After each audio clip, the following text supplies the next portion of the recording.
So hey everyone, welcome back to another quick and very interesting tutorial, where in this quick tutorial I'm going to show you how you can record a WhatsApp video call with audio, using audio on your iPhone. Now in order to do it, for example, if you are on a call with someone, now if you generally record the screen, it don't record the audio of yourself. It might record the audio of the person that is coming from your smartphone, but not the audio of yours.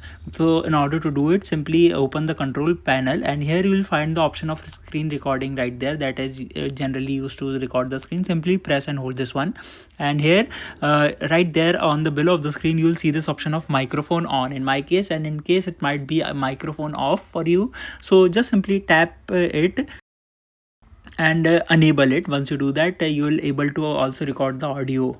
Alright, so that's it for this tutorial. I hope this video will be helpful for you. Make sure to hit the like button and subscribe button for more such helpful and interesting tutorials. See you in the next one. Take care.